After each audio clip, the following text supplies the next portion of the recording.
Is everyone okay that we record, right? Yes. Yep. Do you want us to have our pictures on or off? Or video?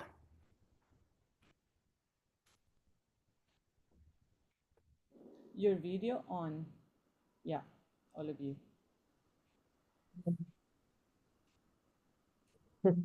I just gonna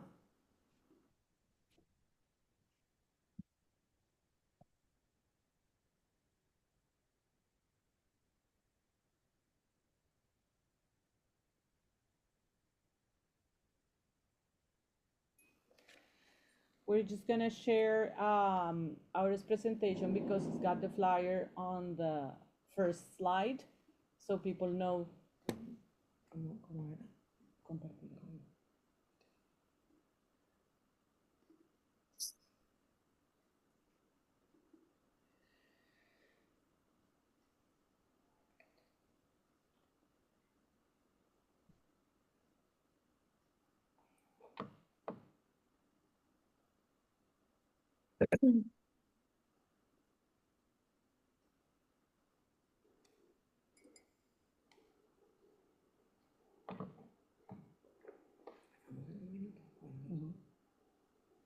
A las 10:30.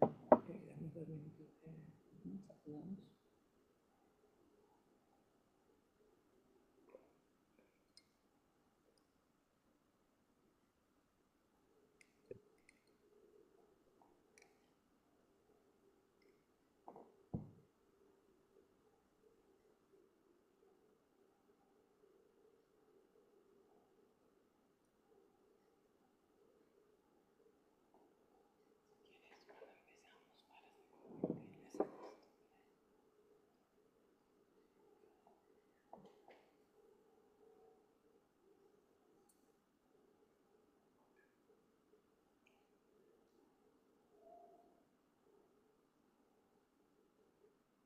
¿Allá? Listo.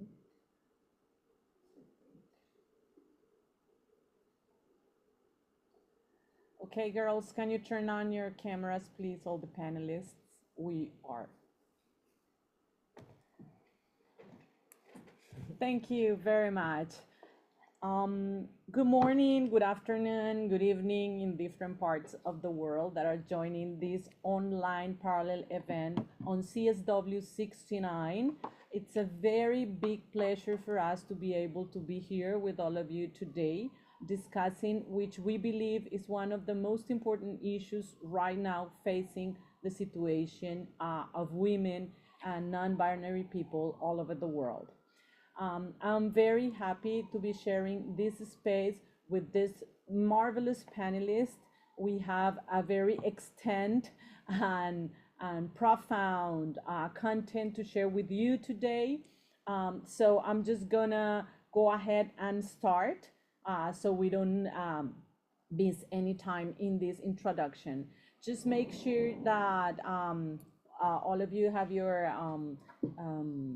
microphones off during the call, and then when you speak, just turn on your microphone. You are allowed to share your slides. And people in the room, we are gonna have an opening question and answer session at the end of the presentations. So please be sure to save your questions and opinions because we want this to be also an open dialogue. So first of all, I'm gonna start with the founding director of Metzineres, Aura Roch, who's right here with me in the room. She is going to present why drug policy is a feminist issue. That is this movement that with all the organizations gathered here, we are trying to put in the agenda worldwide. Aura, please, you have the floor. Oh, thank you so much, Sylvie, and it's a pleasure to be with all of you here today. I'm gonna share my slides. Give me a sec. Okay, can you see it now? I guess you can. Yeah. Okay, perfect. Then yeah, when we are talking about the war on drugs, normally, let me check because I don't know what is not changing. This, go. Yeah, it's changing. Oh, okay, now. Okay, when we are talking about the war on drugs and when the states began the war on drugs, we know that it is not a neutral war. It's not against the substances, it's against the people who use drugs.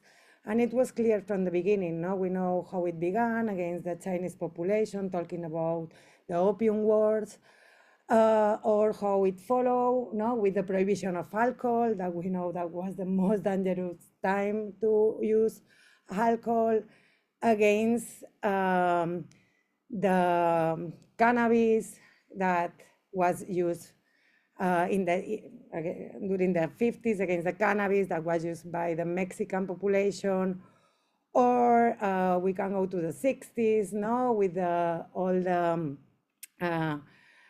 psychedelics and how they were also connected with people fighting against the war in Vietnam, for pacifism, for ecologism, for feminism, anti-racism, etc., etc., etc. No? Also, we can go, another chapter of this war on drugs was in the 80s, again, the Black women using crack, no, and all the propaganda that was done against these women, that thinking that all these kids will be crazy 20 years ago, and we know that it never happened, no? Then all these campaigns that were not about drugs, were about this population that wanted to be controlled, and how the war on drugs was an excuse to control borders, to control people, to control things, no, all the merchandising, etc. No, then how the war on drugs has been an excuse for that. But what happened when we are talking about the war on drugs from a feminist perspective? We know that the war on drugs with women began really earlier. We know how the women were using plants as a remedy or as a poison to take care of their communities, no? These are the Metzineres. This is the name of my organization, where the women that were using plants as a remedy or as a poison. And when this knowledge of these women, that were women going from one place to another, they used to be migrant women, taking care of this knowledge of the community for things that are super important for any kind of society, no? That is things like who has the control about pain, about pleasure, about emotions, no?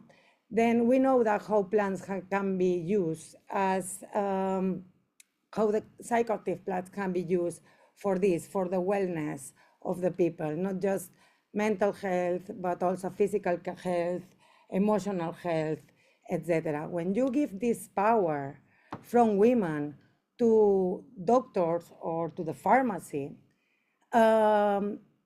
that they are using the same plants that these women were using 3 centuries ago. The plants have not changed. What have been changed is how have they been used, and what is the conception of what that we have around these plants, no?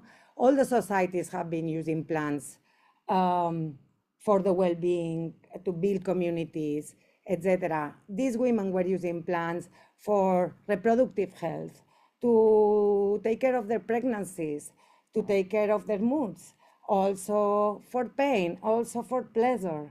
No, when all this medical and pharmacist knowledge come to take care of all this, they began to think from another perspective, from the men perspective. Who were the pharmacists? Who were the doctors? They were men, high class, that they could read, etc. But and also they had a concept of health, of well-being, that was more the lack of pain, the lack of illness. It was not anymore about community, about wellness.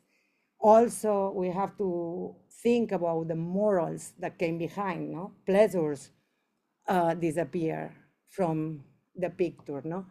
And also began the stigma against women who use drugs. They were criminalized, they were eroticized, but this knowledge disappeared. And of course, women use drugs. Women produce plants. And it's really different if you are producing these plants in poor communities in the global south, that if you are planting these plants here in the States, for example, no? Women sell drugs. And who are the ones who are selling drugs? Here you have a few pictures. One of them are women that were selling alcohol during Prohibition here. We have, of course, Griselda Blanco, that now you all know who she was, but she was selling, teaching everything that he knows to Pablo Escobar. And also we have here La Paca, that is a Gypsy woman that has had the control of heroin in Mallorca, my island, for a long time. All of them have something in common. They come from pure communities, stigmatized communities. They were widows, they were alone, they were people from their family in charge, etc. And they find in this market the only way to survive. And they were successful, by the way. And also, we have the women who use drugs. And 80%, 85% of the people who use drugs, also women, don't have problems related with drug use. And I'm not saying that myself, but the World Health Organization. Then who are the women who really has problems related with drug use? When we take the drugs from the equation, we can see what is the reality of the women who has problems related with drugs. And we saw that 100% of them are survivors of violence. It's overwhelming how they survive violence during childhood, violence during adulthood, not just by their partners, but people they don't know, by their families, by their communities. Also how they are, the violence that comes with all the criminalization of being, and from this intersectional point of view, of being from homeless, living without a roof in your head, doing sex for survival, surviving transphobia, sex work phobia, drug phobia. Also, you can see in this data, that is the one that we can have from the data collected by Metzineres, that around 50% of the women that are coming to Metzineres have migratory experience, 30% are racialized, and we can see how the racism has an impact here. Yesterday, we were talking with about that the high rates of incarceration of Latin American women impacted by the war on drugs around the world, no? And I'm gonna finish here, but what this has in common, especially, is that these women cannot access to any of the network of support, not the traditional networks of protection for women surviving violence, or for mental health issues, or for housing, because they are using drugs. And if you are using drugs, the stigma doesn't allow you to go there. And also they have a lot of rules, and normally they don't accept people who use drugs, not even women. And also when they go to the harm reduction services or the drug-related services, they are just representing the 15%. Then they are not safe place for them, and all of these develop in a really barriers to access rights, no? But also women have been organizing themselves to answer these situations. And we know that the problems are not the drugs, that we need to put the women in the center and be able to, they have the right to define what are their process of wellness. Doesn't mean that they have to be abstinent, but also they need to be at the center deciding their, what they need, what they want, and what is their way, their path to the wellness. We need to reduce the barriers. We need to make sure that they are part of the process, the design, the implementation, the monitoring and evaluation of all the actions that gonna impact in their lives. And also we need to be sure that we are part of the social movements, including the feminist movement that normally didn't take care of the women that are outside of that. I don't want to put this video, but there are a lot of good practices answering from a feminist intersectional point of view. And yeah, there is no feminist future without ending the war on drugs. Thank you very much, Aura. I'm gonna, yeah, let me Stop check. sharing here. Thank you very much, Aura, for this very enlightening presentation. Now I'm gonna take the floor to enter with my presentation or my talk in which I would like to present to all of you why we need to have a decolonization perspective and change the narrative to actually develop strategies so the disproportionate impact of women that women get from the war on drugs starts changing, and that comes from shifting powers. In that sense, I like to start this talk by a sentence that a friend of mine who lives in Brazil always tells, and he says, when we say war on drugs, in the north, people think we're talking about drugs. In the south, we're talking about war.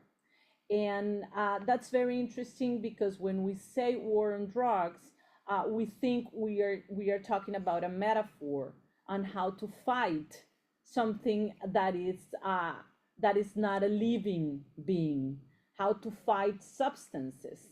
But then when you go to the practical side of it, the war on drugs in many countries, and not only on the south but also on the north, we can see that right now in many countries of Europe and even in here in the United States, the war on drugs is a war on people, and it's a war on people that disproportionately affects people that's been racialized, people who is in poverty, people who is and especially women that are in vulnerable situations, that are racialized, that are brown, black, indigenous, gypsies communities, Islamic communities, and especially we believe that this disproportionate impact has got a lot to do with the narrative. And that is why it's so important to start thinking about the narrative. The narrative of the drugs, as Aura was mentioning, comes from a perspective in which there is a right and a wrong. And then the fact that the world has criminalized drugs has transferred to criminalizing people and communities. We can see that right now in many parts of the world, but the bad part or the craziest part about it is how people tend to believe everyone that that's the correct way to go. So we can see in different communities in different parts of the world sentences like a good bandit is a dead bandit, or a good criminal is a dead criminal, for example, something that you hear a lot in Brazil. Or, for example, a president in Colombia, when some innocent youngsters were killed, he said they shouldn't be doing anything correct. So the narrative comes from the perspective that everyone who is in a situation of poverty, of exclusion, it's a criminal. And that is where it supports the idea that everyone that is in the criminal side of life should be therefore killed or put in jail. But the reality that we see is that most of the people who is criminalized is not linked to drugs voluntarily, has been linked to drugs because they are in situations of vulnerability, because they don't have job opportunities, because the capitalist system has pushed them to find any way of finding a living. And then that affects way more women, because we see that women normally are more responsible of finding the money and the means to survive and to give to their families. So many times are women who in militarized areas or in areas where mafias take control, they are the ones that are forced to sell drugs, to hang on to drugs, and to be part of this chain. But then when they are criminalized and they are put in jail, there is no gender perspective at all. And there is no gender perspective, and there is not understanding, because we all believe that if they are criminalized because the relationship to drugs, that is right.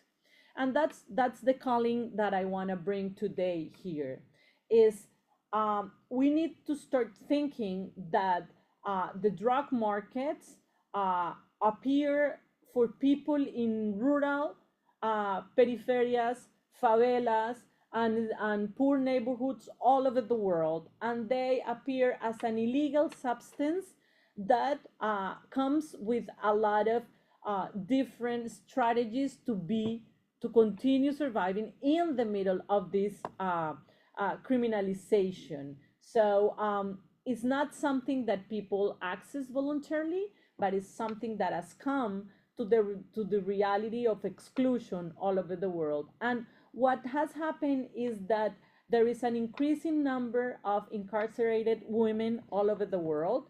80% of incarcerated women are due to drug-related offenses that normally are very small or petty offenses, but they end up in jail. And that situation, Coleta is gonna talk a little bit more profoundly about it, starts a cycle of a stigma, a social stigma that makes it very hard to be back into society as a regular woman when you're a formerly incarcerated woman.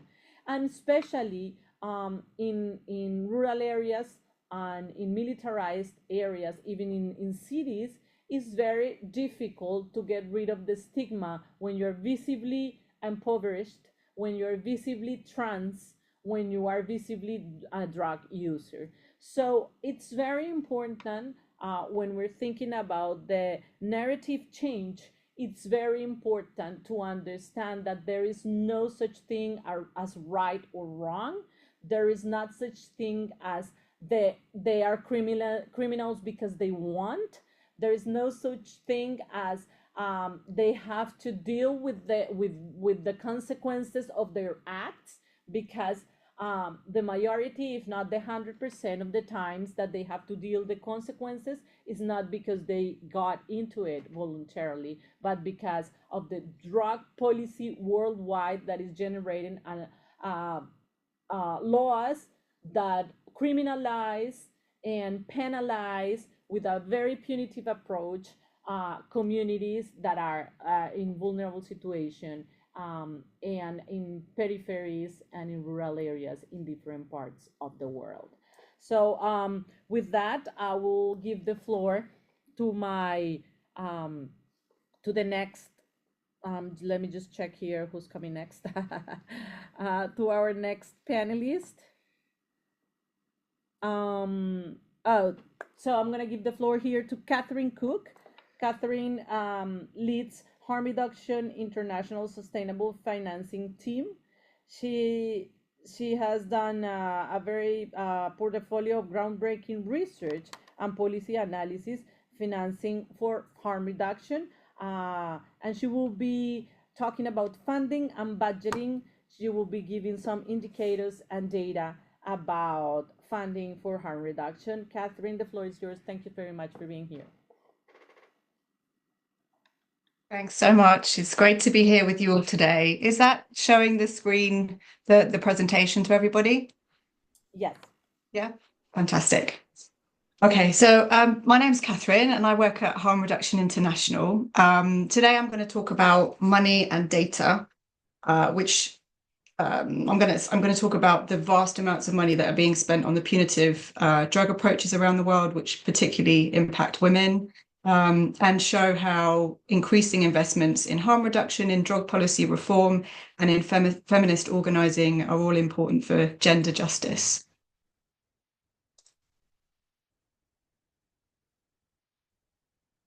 So on the slide here, you can see some findings from our research that came out last year on the harm reduction funding landscape. And harm reduction is and always has been really, really underfunded. So this is the kind of provision of services to people to protect them from drug-related harms, to protect from potential HIV infection, hepatitis infection, but it's also a kind of first port of call for any kind of support for people who use drugs, and it's a safe space for people. It's crucially important, and it's got backing from UN agencies as being important. Governments have committed to providing money towards harm reduction as part of efforts to end AIDS and eliminate hepatitis. So it's something that should be funded, and it's kind of evidence-backed, and the world agrees that it should be funded. But you can see here that in 2022, there was a 94% funding gap. And there's still a significant reliance on international donors. So the way that we collect this data is through surveys and calls to donors, and looking at what data is out there and what governments are spending. But when we spoke to donors, we asked them about the investments that they had towards programs reaching women who use drugs or gender-responsive harm reduction services. And most of the donors said that they did have specific efforts in this area, but a lot of them, pretty much all of them couldn't actually tell us what was being spent. So they couldn't give figures to back this up because they weren't tracking it specifically. So we already know that we need better data to establish what's being spent on women and gender diverse services within harm reduction. But we know anyway that it's very limited and it desperately needs more funding and attention. 1 in 3 women who use drugs, 1 in 3 people who use drugs worldwide are women. And yet harm reduction services are predominantly tailored towards men who use drugs. They rarely respond to women's needs. And they don't include reproductive health care, protection from gender-based violence, any kind of accommodation for childcare and things like this. So there's a real bias towards providing harm reduction towards men other than women. So that data was from last year, and this year we have a very different picture because we have impact from PEPFAR funding cuts, the US government funding cuts that are affecting harm reduction really badly. Clinics have been closed. You can see here the kind of impacts that have been experienced around the world. Service provision, wider services that people were accessing for HIV, hepatitis, TB, supply chain disruptions. Stop work orders have meant that UN agencies that might have had a focus on harm reduction are also being affected. And really importantly, the backbone of harm reduction around the world is community organizations and community advocacy, pushing for drug law reform, pushing for greater access to services, for quality services. And unfortunately, these are, one of the biggest impacts is that community organizations have been hit hardest. And funding has been stopped for many of those organizations. But then obviously really relevant for the conversation today is the fact that gender responsive harm reduction is at particular risk. And these cuts are coinciding with attacks on gender rights, with the US government talking about diversity, equality and inclusion language needing to be removed from programs. And the knock-on impact of this is that organizations that are dependent on US funding are removing references to gender equality and women's leadership to remain eligible for funds. And even beyond those that were receiving funds from the US, we're seeing that an emboldening of anti-rights rhetoric that is particularly threatening to services with a gender focus. So here on the screen, you can see in stark contrast, while harm reduction is facing its most profound moment of crisis, governments and donors are spending vast amounts on punitive drug approaches around the world. And for a long time within the harm reduction sector, we've been talking about the need for governments to critically look at this spending and to think about shifting even a small proportion across to harm reduction that would fully fund the harm reduction need around the world if they shifted a small proportion across and invested in communities, in health and in justice. The evidence base around the global war on drugs and punitive approaches, not only failing to reduce drug use, but also succeeding in perpetuating human rights abuses and impeding public health approaches is absolutely vast now. There's no, it's unequivocal. You can see here on the screen just a few kind of quotes from reports and studies talking about the war on drugs as being a failure, being ideological, counterproductive. As we've heard from speakers already, you know, the war on drugs is a war on people. It's characterized by oppression and rights violations. And women and gender diverse people who use drugs are disproportionately affected. And I'm not going to go into details on the ways that this pans out, but I hope that it's becoming clear that as we're talking about the need to campaign for ending the war on drugs, that is also a campaign for gender justice. So when we were looking closely at international funding flows supporting the war on drugs, we discovered to our surprise that there were aid budgets being used to fund the war on drugs around the world in low and middle income countries, which was, you know, surprising because it seems an unusual choice for budgets that are supposed to be supporting poverty reduction and development goals. And the OECD is the body that determines what spending donors can count as aid. And there was an official category. There is an official category, narcotics control, within that their allowable expenses. And we found that dozens of donors, led by the US and the EU, have used almost 1 billion from their aid budgets for narcotics control activities between 2012 and 2021. And you can see here that in 2021, for example, more aid was spent on narcotics control than on school feeding, on labour rights, on mental health projects, which is surprising. And importantly, some of this narcotics control spending from aid budgets was spent in countries that have the death penalty for drug offences. In 2024, there were 34 countries around the world that retained the death penalty for drug offences, despite this being against international law. And this map shows in the light blue the recipients of aid for narcotics control, and in the dark blue you can see those that have death penalty as well. And this really raises concerns around whether aid budgets have been bolstering regimes that execute people. And looking at the data for 2024, at least 18 women were executed for drug offences. That's 14 in Iran, including one woman that was only 16 at the time of her arrest and had experienced forced marriage. 4 women in Saudi Arabia, all foreign nationals. And at least 61 million were on death row in 2024 in countries like Bangladesh, Iraq, Pakistan, Sri Lanka, Thailand. So the negative consequences of punitive approaches to drugs on human rights and health have been extensively documented, and the positive impact of progressive drug policies, of providing harm reduction services, and of supporting communities is well documented. So there is an opportunity to correct this balance, to shift funding away from punitive approaches and towards those that are beneficial to communities.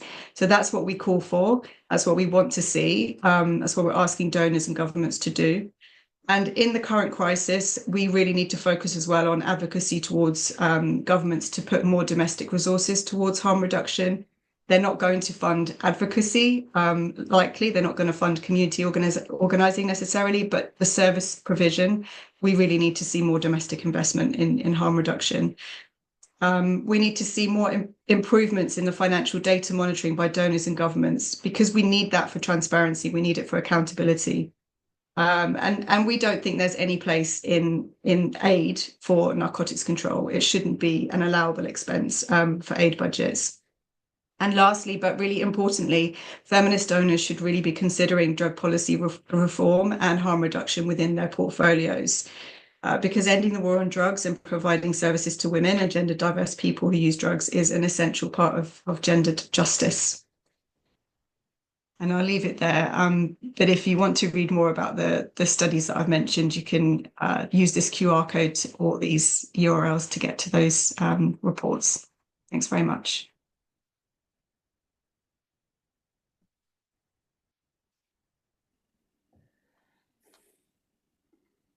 Thank you very much, Catherine. It's very enlightening to see this data, and to thank you very much not only for your presentation but for the report.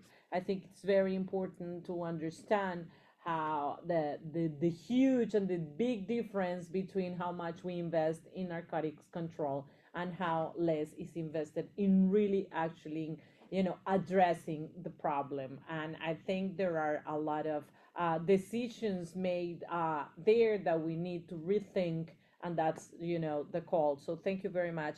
Now I want to give the floor to our next panelist, Ruth Virgin. Ruth has been working for over 30 years in drug users organizing and harm reduction, with a particular focus on gender responsive programming. She is currently affiliated with the Women Harm Reduction International Network, and she would be presenting um, uh, defending gender responsive harm reduction programming here in this panel. Thank you very much. The floor is yours, Ruth. Thank you very much. My pronouns are she or her. And in declaring pronouns, of course, we all have an indispensable way to push back on the anti-gender rights mania afoot. RIN is led by women and gender expansive people who use drugs, and we work to advance community-led, gender-responsive harm reduction services globally through various streams of work.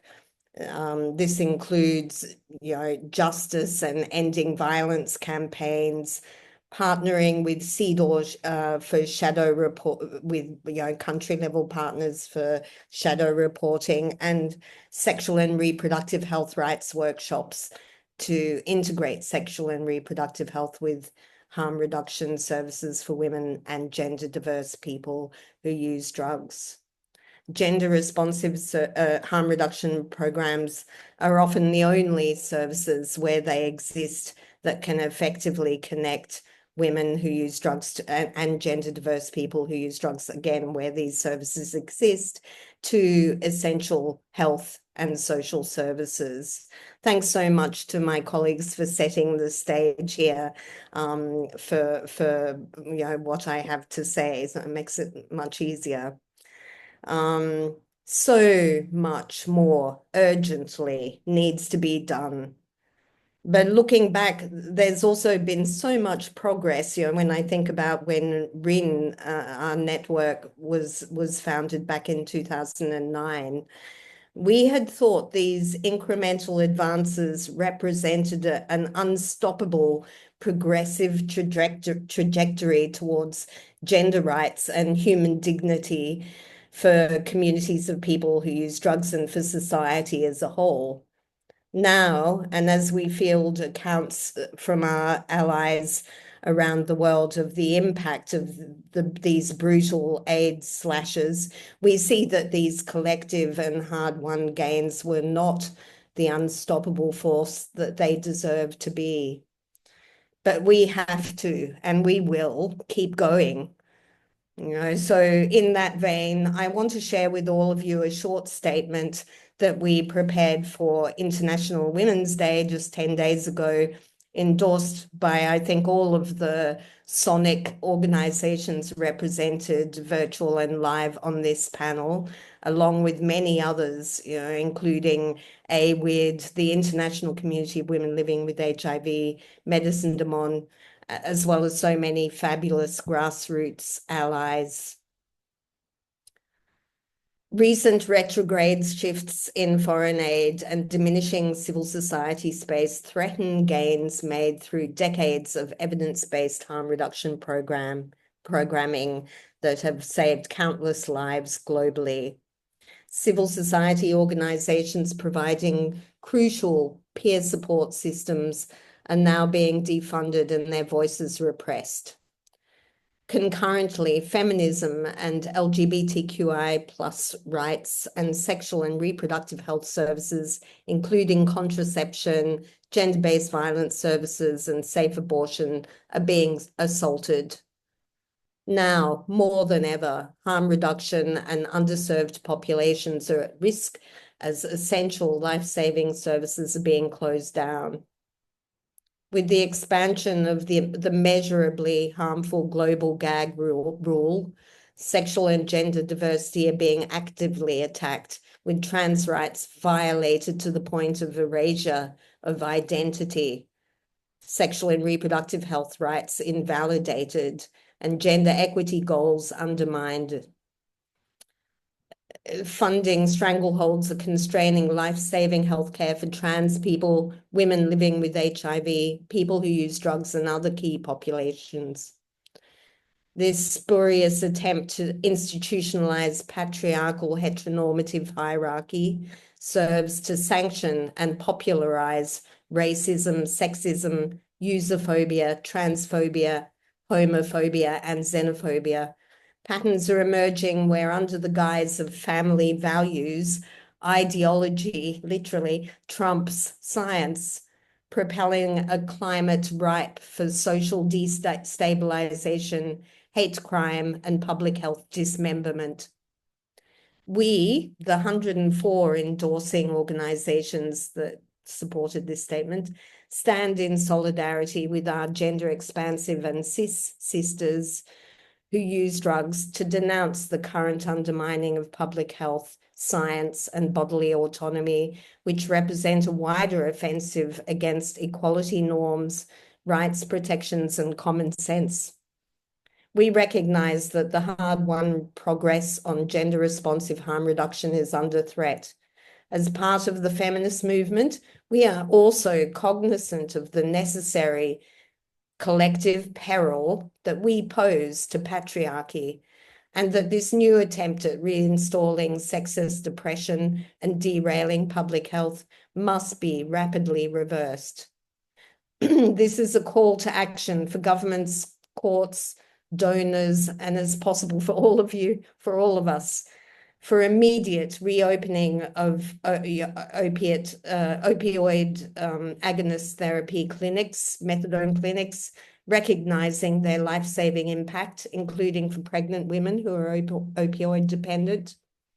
We call for laws and policies that safeguard the rights of women and gender-expansive people who use drugs and key populations in access to harm reduction and other healthcare, including gender-affirming care, without discrimination and criminalization. We call for direct, flexible, sustained, and safeguarded funding for women and gender-expansive people, people-led harm reduction organizations and networks of people who use drugs. We stand in solidarity with the harm reduction and feminist movements, excuse me, and communities worldwide as the aid freeze forces life-saving programs to shut down. Harm reduction is essential and a basic human right. These decisions are negligent, unjust, already costing lives, and must be immediately revoked. We stand ready to continue our work to address systemic barriers to health and rights for women and gender-expansive people who use drugs. And thus ends the statement.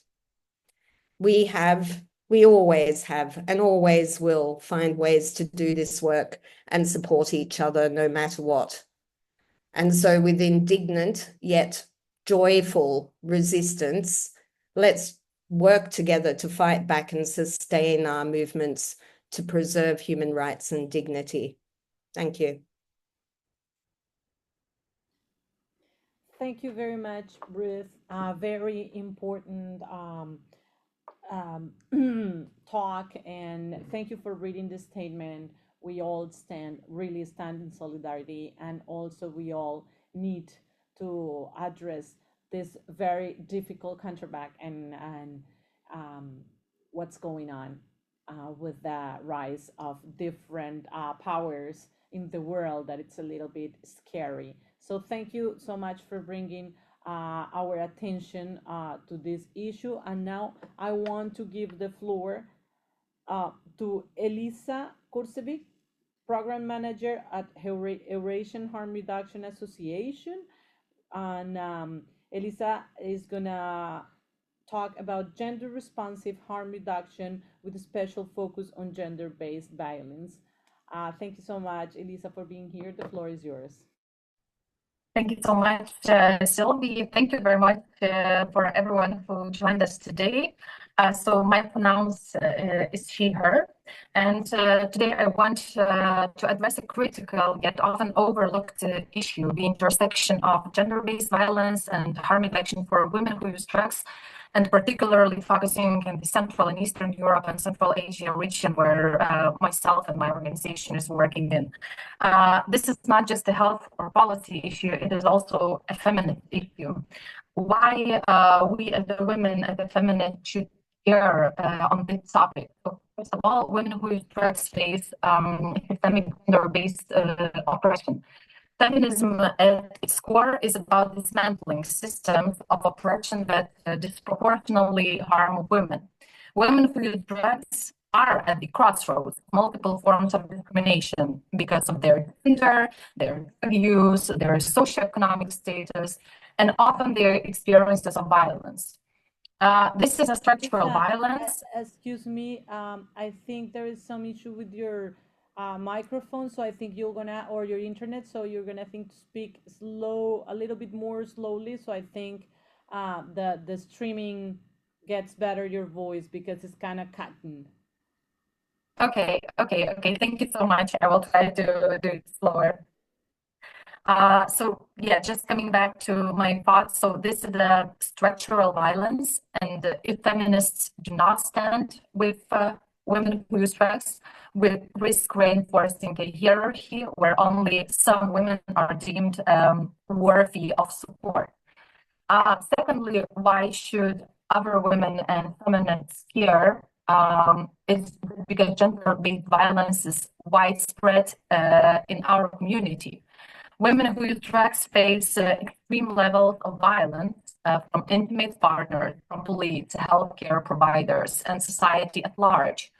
Our drug use is often framed as moral failure than a health issue, making us easy targets for abuse without public outreach. The feminist movement has long fought for the right of women to live free from violence, and this must include all women, including those who use drugs. Thirdly, the war on drugs is a war on women.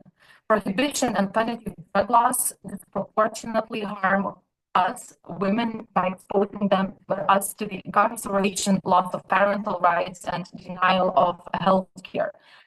Feminists should advocate policies that do not criminalize survival strategies such as sex work or self-medication, but rather provide support, safety, and autonomy. Also, feminism is about bodily autonomy and choice. The feminist movement has always fought for bodily autonomy, whether in reproductive rights, sexual freedom, or the right to say no to violence. And women who use drugs are often denied agency over our own bodies. We are forced into treatment, forced into sterilization, punished for making choices about our own health and substance use. And if feminists stand for bodily autonomy, this must extend also to women who use drugs as well. Coming back and just give a little background about the region where I'm working in, about Central and Eastern Europe and Central Asia region. Women who use drugs in my region face high rates of disability, yet they are less likely than other women to receive help. Many fear arrests, losing their children, being denied medical care. Some of the key challenges which we face include violence from partners and police. Many women report being raped or assaulted by law enforcement, but fear reporting these crimes due to retaliation or arrests. Also, barriers to support services. So domestic violence shelters often exclude women who use drugs from their support. Harm reduction centers, on the other hand, are usually male-dominated and sometimes even unsafe spaces for women who use drugs. Punitive drug laws, many women stay in abusive relationships because they rely on a partner for access to drugs or even harm reduction services in some cases. There is also a fear of losing custody of their children, also prevents them from seeking the help. So what can we do? We cannot claim to fight for gender justice while ignoring one of the most marginalized groups of women. Our response to gender-based violence in harm reduction must include, first of all, an advocacy for the decriminalization. Feminists have a long history of fighting for reproductive rights and against carceral feminism. We must now push for criminalizing drug use to reduce the harm and stigma that keep women trapped in cycles of violence. Secondly, creating safe spaces. Harm reduction services must be gender responsive, more women-only spaces, peer-led support groups, and trauma-informed care can make a tangible difference. Also challenging stigma, so feminists have successfully fought to shift the narratives around domestic violence and sexual assault. We must now challenge the stigma around women who use drugs, ensuring we are seen as deserving rights, protection, and care, and amplifying voices of women who use drugs, nothing about us without us. Feminist movements should work alongside women who use drugs, ensuring our experiences, needs, and solutions are central to advocacy efforts. And just to conclude, I want to say that feminism is about justice, inclusion, and fighting for all women, not just those who fit into the society's idea of respectability. If we are serious about ending gender-based violence, we also must be serious about harm reduction, about policy reform, and defending the rights of women who use drugs.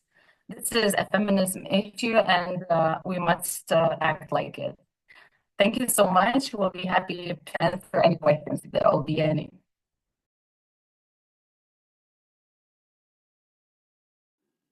Thank you very much, Elisa, for being here from the Eurasia. That's a territory that for a lot of us that are in the side of the Americas is very far away. So it's a reality very hard to know. So thank you very much for bringing that perspective that it's very important. And now I would like to give the floor to Coleta Jongers. Coleta is a senior fellow at the Washington Office of Latin America, WALA. She is a founding member of the International Network of Formerly Incarcerated Women, and she would be talking about feminism, drug policy, and criminalization of women. Thank you, Coleta, for being here. The floor is yours.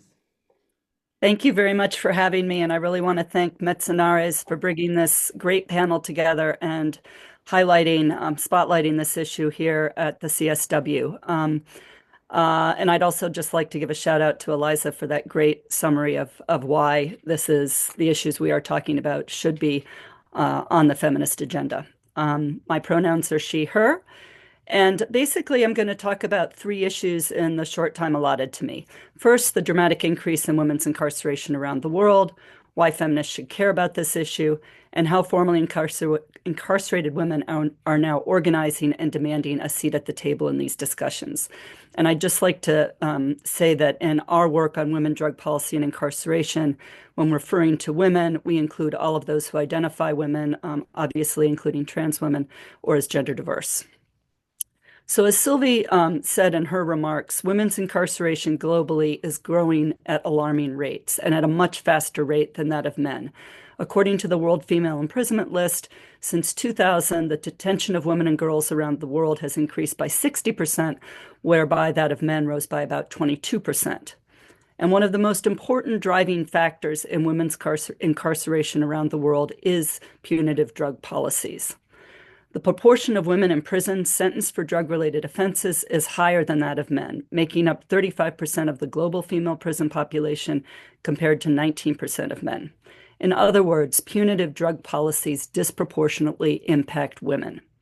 In Latin America, for example, our research shows that anywhere from, obviously depending on the country, 20, 25, 30% of men are incarcerated for reasons related to drugs, whereas in the case of women, it tends to be 40 to 60, or even as high as 80% of the female prison population.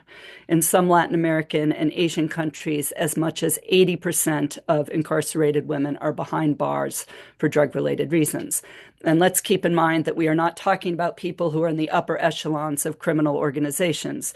On the contrary, these women are in prison for low-level activities, carrying or buying drugs for their personal use, small-scale trafficking, or small-scale dealing, rather, or transporting drugs within a country or across borders. For this, they tend to receive very little money, and their incarceration makes no difference in the drug trade in the end, because they are very easily replaced once they are put behind bars. So why should feminists care? Eliza already gave a very good explanation to this, but I'd like to just add a few points related to women in prison. So, as I said, draconian drug laws, along with lack of economic opportunity, domestic and sexual violence, and racial and gender discrimination, are the primary root causes of women's criminalization and incarceration, all issues that should be on the feminist agenda.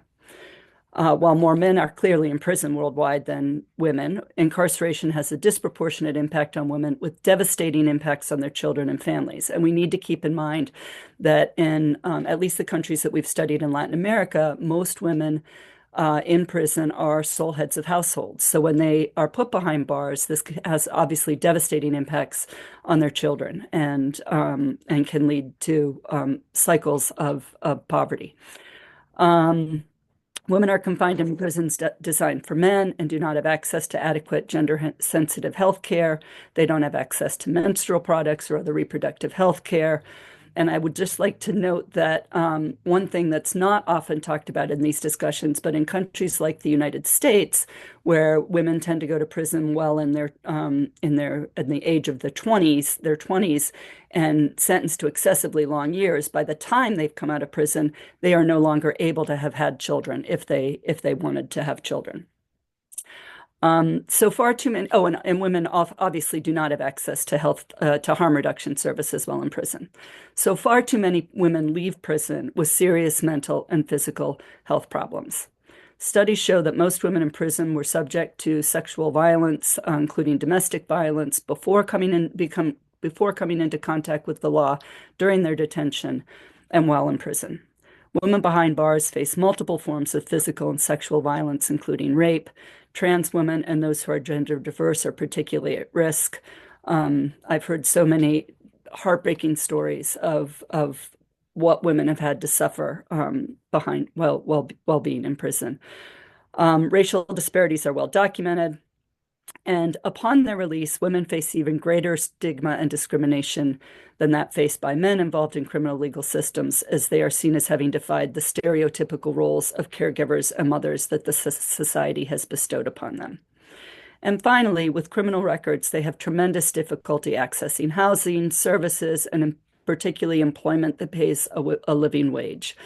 Many women end up in the informal sector, where they are just able to scrape by enough money to put food on the table for their kids, or they end up in jobs where they're getting salaries below the minimum wage. And of course, because of their situation, they are subject to abuse, including sexual abuse and violence by their employers. And I just want to give a shout out to a new report titled From Poverty to Punishment that was released at the CSW yesterday by Penal Reform International and Women Beyond Walls, which shows the pathways from situations of poverty to landing in a prison cell. So finally, I want to talk about the International Network of Formerly Incarcerated Women. In response to this situation, formerly incarcerated women from around the world have come together in the first International Network of Formerly Incarcerated Women. The network brings together hundreds of women from about 25 countries on 6 continents. And it was really only founded in the last few years, and it has come together remarkably quickly. It's founded and led by directly impacted women. It was created in response to the alarming increase in women's incarceration globally and the devastating harms caused by incarceration on women and their children, families, and communities, the issues that we've been talking about here. And the International Network of Formerly Incarcerated Women seeks to change the prevailing paradigm from punishment to transformative justice and to end the incarceration of women and girls around the world. We envision a world where all women and children live with dignity and full respect for their human rights. To conclude, I just want to point out that formerly incarcerated women have been largely absent in feminist spaces. This is slowly starting to change, very slowly. The International Network of Formerly Incarcerated Women was active at the AWID Feminist Forum in Bangkok last December. Several members of the network have spoken at CSW side events this year, but much more needs to be done to ensure that those most directly impacted by punitive policies are at the center of these discussions. And most importantly, we must resist carceral feminism. I'm going to stop it there and turn it over to Anne to wrap up the formal presentations. Thank you very much.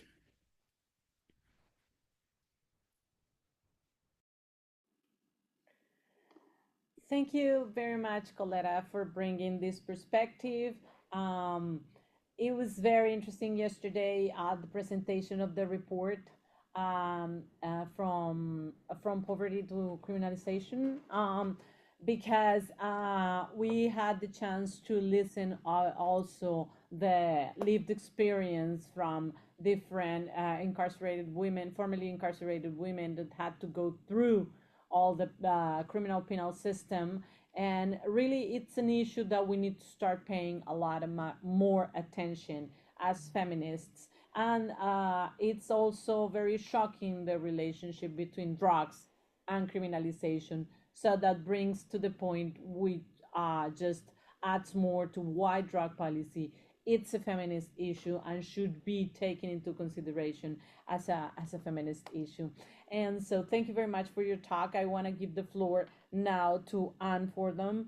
Anne is Executive Director at International Drug Policy Consortium, and we just met at CND, where IDPC, led by Anne, did an amazing job on getting together all the civil society and networking and working towards the same objective. So thank you very much for, after such a hard work, being also here today, Anne. And it's gonna talk about how change right now, it's an opportunity. The floor is yours, and thank you very much.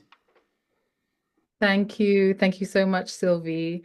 Really thanks to you and Aura and Metzineres for bringing us all together for this very timely and critical conversation. Taking a feminist approach to drug policy is so critical right now because we are at a very, frightening political inflection point, both globally and locally, where multiple crises are intersecting. Across the world, we see a terrifying backlash against movements for racial justice, for gender equality, for bodily autonomy, and in fact, for basic human rights. And the US administration is at the heart of this, fueling this by pushing authoritarianism, racism, misogyny, and carceral politics, not to mention, as we've heard earlier from Catherine Cook, dismantling the global health and humanitarian infrastructure overnight. So I fear that we also can see, or can expect to see, a parallel reboot of the long-led US war on drugs. It fits well, unfortunately, with the political thrust of this moment. Repressive drug control has been a tool to criminalize Black, Brown, Indigenous people, as well as women and other LGBTQ people the world over, as we have already heard from colleagues on the panel today. It has been a very convenient tool of the state to police borders and to expand prisons, to justify surveillance and militarized policing, and of course to justify military intervention in third countries, particularly countries deemed to be producer countries when it comes to the drug market. So this is why, more than ever, we need a feminist approach to drug policy, because it isn't about just reforming a failed system, about drug where drug control has failed, but it's about resisting a much bigger structural machinery of control that we see the increasingly growing far right will probably seek to strengthen. So I want to make just a few points to close out the panel as to why it's so urgent at this moment and the opportunity that we are afforded now, both as feminists and drug policy advocates, to think about drug policy really from a feminist lens. And of course, some of the points have already been made, so I will be, repeating and summarizing what some colleagues have already mentioned.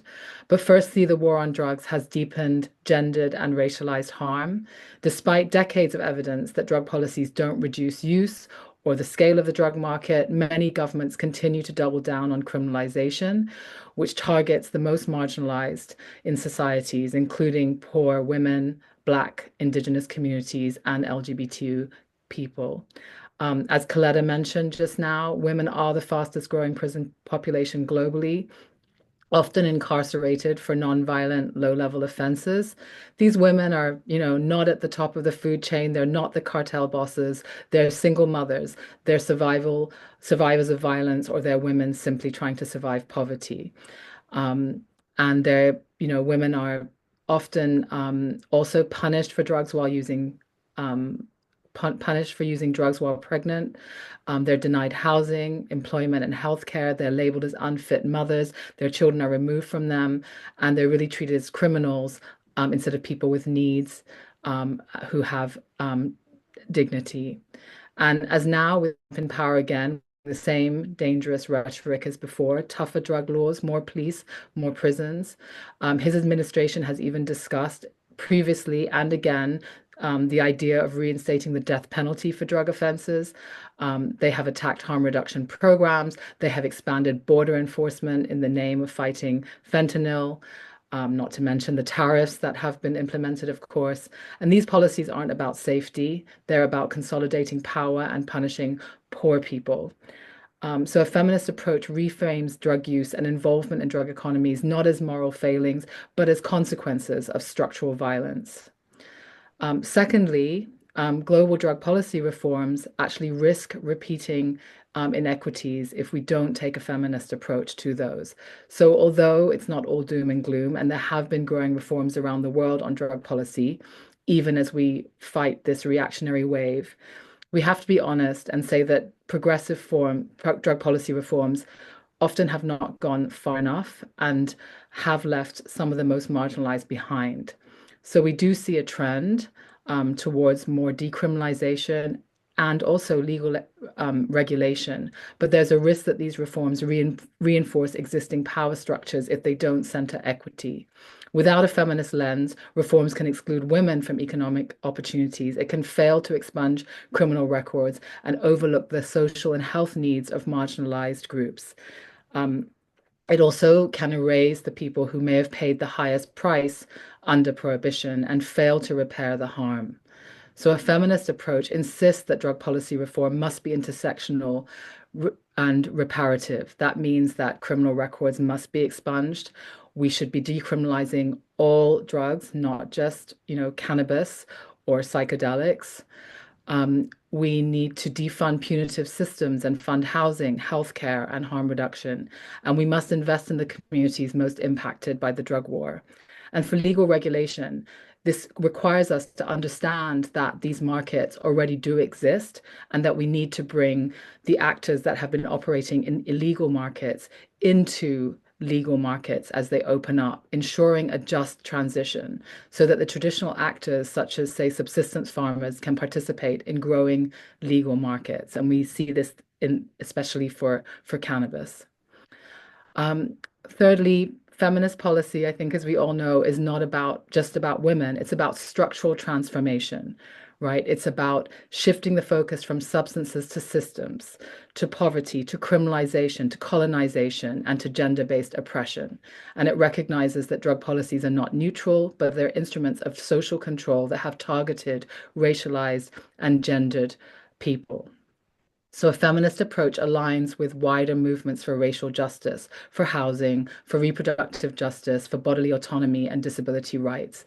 And it makes it a powerful tool for our work to work with other movements for intersectional policy change and solidarity, which has never been more urgent than in this moment.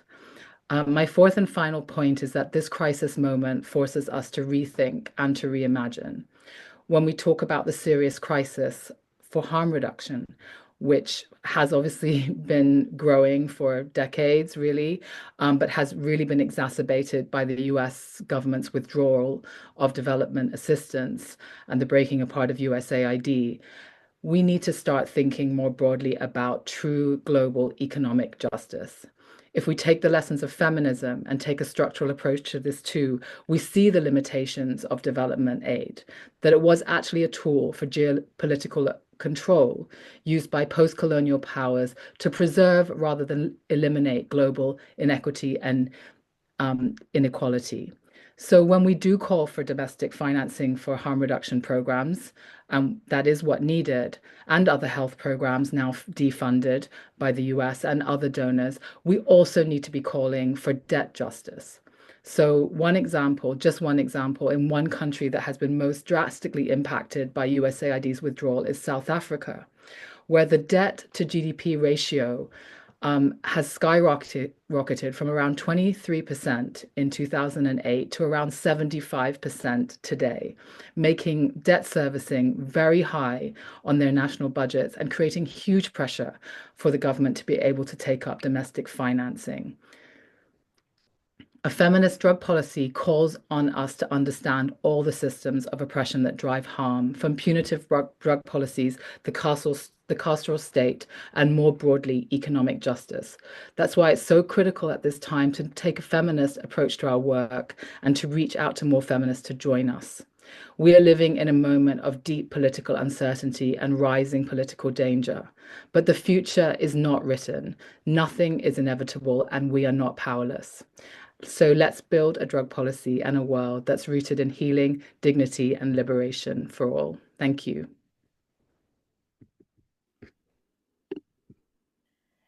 Thank you very much, Anne, for your conclusions and bringing together all this data and information that it's very important to open up the debate and the question and answer session because what you said, it cannot be more true that we are not powerless. We are here and we are willing to take action to stop this very critical withdrawal and to understand and to try to find ways to understand how can we keep working in a more justice world, in a world that takes into consideration the disproportionate impacts and in order for us to build together drug policies and feminist policies and health policies that can address the most complex issues that are affecting women all over the world. And when I say women,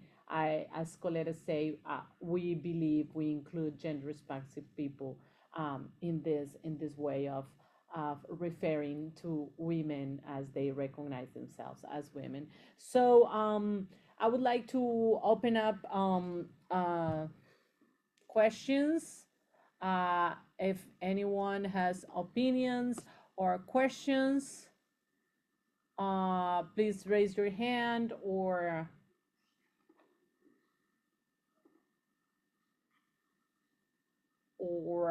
just write it on the chat, or just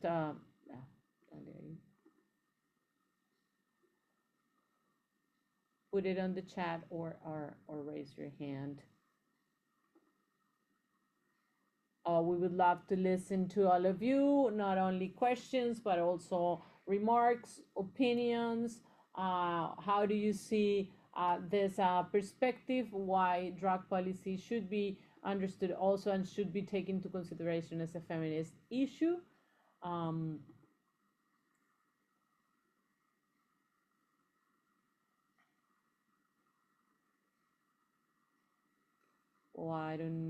Let me see if we see, si vemos a todo el mundo, puedes poner el...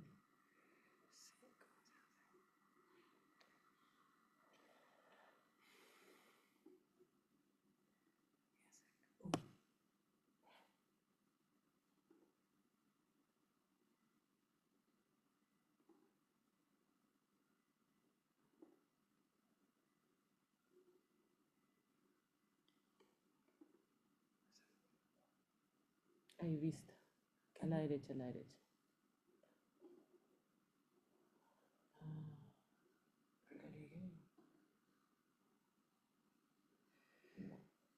No, es que está todo el mundo están con las cámaras apagadas.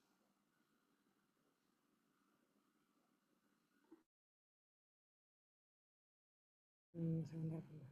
Espérame un segundo.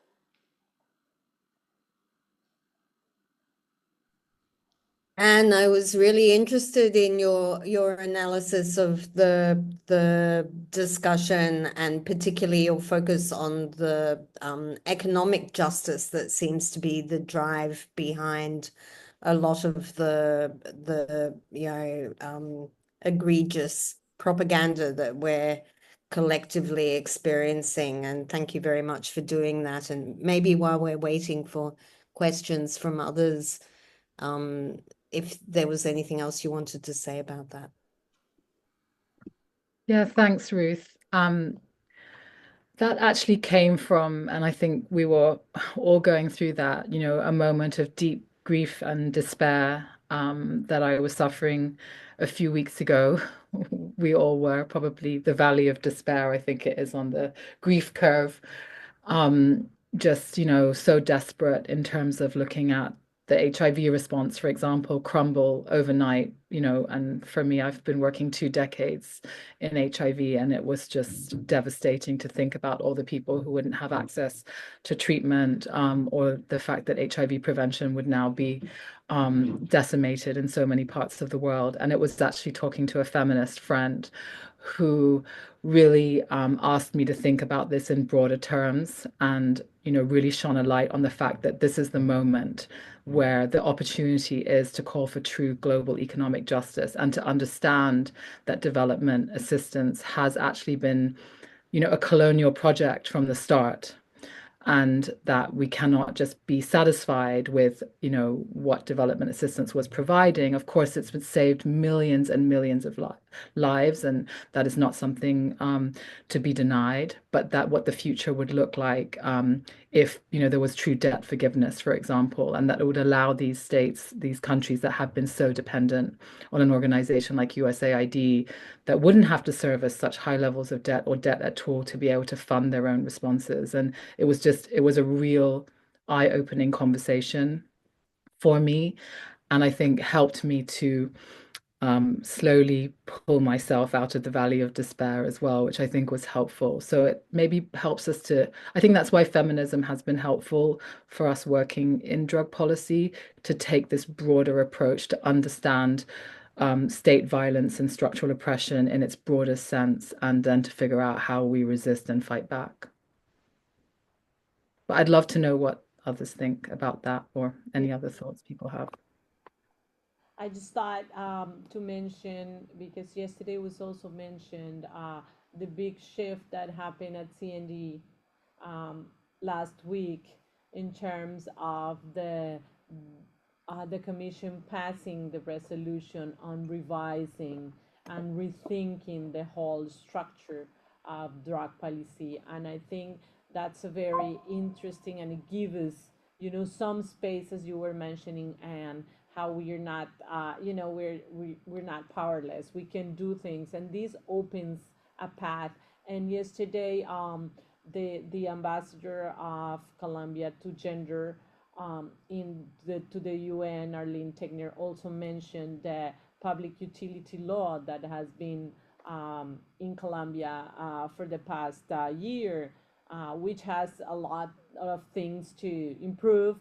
But it's one example, like the resolution at CND, not only the Colombia resolution, but also the one with focus on the environment, passed, also sponsored by Brazil, and the public utility law in Colombia for me are like pockets of resistance that can like show us ways to keep working, and to understand that there is a possibility, that in the middle, or in the midst of this falling apart reality, or very dystopic reality, those things are still happening. And I think those things are happening because even though global aid and development has not been one of the most nurturing scenarios. The civil society worldwide has been, for the past 2 decades, have been growing and being more powerful every year.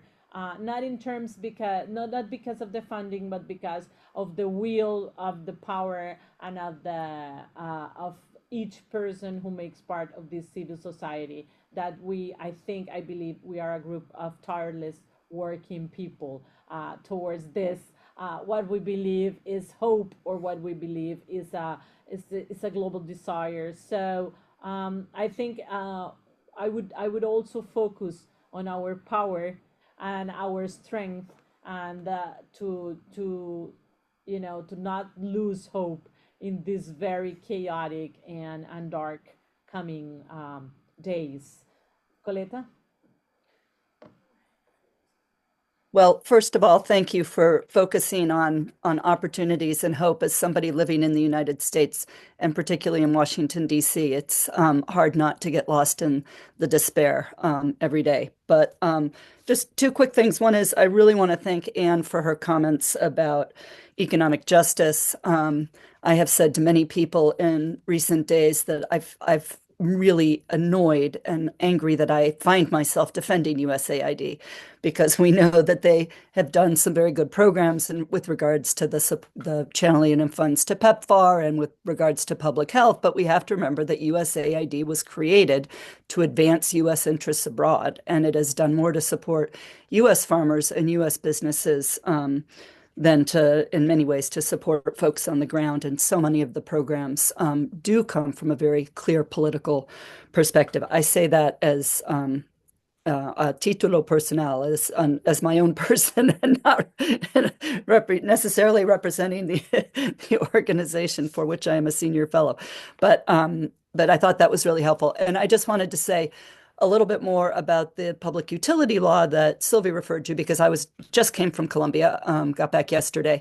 That is a law that basically allows for women who meet certain conditions, primarily women, heads of households, who were in situations of vulnerability when detained, to do community service instead of going to prison. It has been slow rolling out. As of yesterday, when there was an article in the paper about it in Colombia, on Sunday, 134 women have benefited, which is definitely moving in the right direction.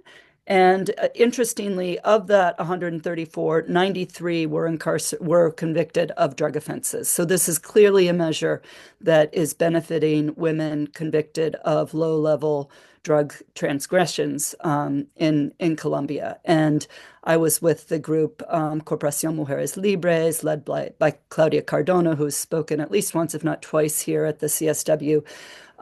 They have done an organization of formerly incarcerated women that has done an amazing job of pushing for this law to be passed, helping to develop the implementing regulations for it, and have gone around the country into women's prisons, doing workshops to teach women about the law and how what they need to do if they can apply. And Claudia and Jenny and Ale, the women that I was with over the weekend, told me really heartwarming stories of women who were able to stay with their families, women with small children who were able to benefit from this law. The problem, of course, is the law doesn't really provide any kind of means for social reintegration in terms of eliminating criminal records, providing economic support. Women are working for free. Hopefully getting some good work experience, but it is definitely a step in the right direction and a bright spot in an otherwise bleak picture of increasing women's incarceration in Latin America and around the world. But again, let's focus on the positive, and thank you for those comments. Just to point something positive is this movement, and I think that has been really important to build together this campaign, talking about why drug policy is a feminist issue. It has been important for the feminist movement, I think, because we need to be visible there, but also has been really important for us, no? As if you see all these faces here, we have been leading drug policy for a while as a woman, but also we are working in an environment that is really male focused. Still, we are really invisible in the struggles. We really need to fight for a feminist perspective inside our own movements around drug policy reform. And also we need to fight for drug policy reform inside the feminist movements.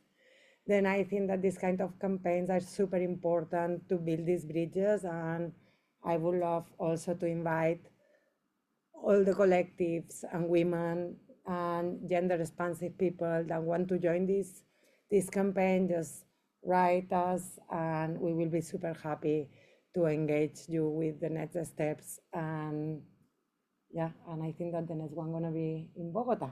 Yeah, Then we hope to be able to open up more spaces like this in Bogota and in different conferences. We strongly believe that we need to really bring this issue, as we were mentioning in different meetings at CND. Drug policy affects many of the SDGs. Just to put in that perspective, you know, a life with the right to have peaceful living is impacted by the drug policy. Environment is impacted by the drug policy. Gender bridge is impacted by drug policy. So we need to be taking this in all these spaces because it's really an issue, and it's very important to see through the perspective of intersectional feminism, which is bringing into consideration all the different vectors of oppression and vulnerability that women are having to cross every day widely. And just a point, we're coming to an end, but just a point that I wanted to mention about the public utility law, because is that Catalonia, as in many other drug related and criminalization related issues, is ahead. And something like the public utility law already exists on Metzineres with the rights hub that we have been able to get Metzineres to be a place for community work, to exchange for measures. You know, it's like alternative measures to prison, and that community work can be developed and done in Metzineres as a community center, which I think it's a very interesting example on how, because in many situations there is not such a and it's the place where the community work is going to be done doesn't fit the needs, or doesn't fit doesn't fit the women, you know, doesn't fit the woman who needs to do them, because it's far away, because they find violence, also because they find stigma. So one of the very interesting things that Metzinera has been able to do is to actually get those alternative measures to happen at Metzineres itself. So it's just because what happened was like that the women cannot do, the women who use drugs cannot access to alternative measures, not because they don't have the right to do it, because they don't have programs that fit on them. And they are asking for the women to stay abstinent of drugs. And this was one of the huge barriers for women who were using drugs to access to alternative to imprisonment, because it's linked to absence. Then also, when we are talking about alternative to prison, we need to make sure that these alternatives fits on the needs of the women, and they are not high maintenance programs. Because what happened here is that women had the right, but they didn't have programs to go. It was super crucial to build this bridge. And I think I wanted to bring that as an example, because that's what we understand as a feminist perspective, you know, when it's not only the ruling, but how it's also when you develop the ruling and when you put it in practice, how there is a perspective that really helps women and understand their needs, and not just, you know, dead letter, as we say in Spanish, that it stays there. and then women cannot actually access them because all these barriers that normally, if we don't take a feminist perspective, are very hard to see. So, well, I don't know if any of you have another. Yeah, I would just like each of you to have a very final call or a conclusion, so we can close this beautiful, gorgeous panel with the words from each of you. You want to start, Elisa? Yeah, sure. So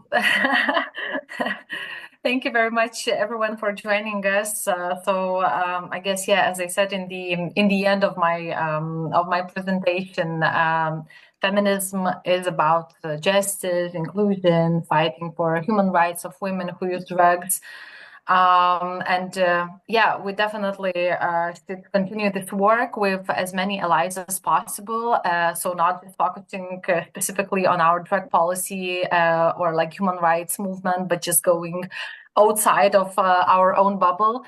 And that's why if there are still people listening to us, or maybe somebody will be listening later to the recording, not from our movements and would like to join us, as Sylvia already said, we are so happy to have you joining us and to continuing and broadening our discussions on the drug policy as a feminism issue. Thank you very much for joining us. Yeah.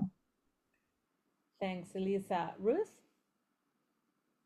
Yeah, look, like scratching around for a silver lining in all of this chaos. I think the genesis has to be, from the phoenix rises, the ashes of a world where the feminist movement joins with an intersectional perspective, understanding different forms of oppression, including those that have affected people oppressed by this very failed war on people who use drugs, and that we rise together from this into a new world of decolonized equity.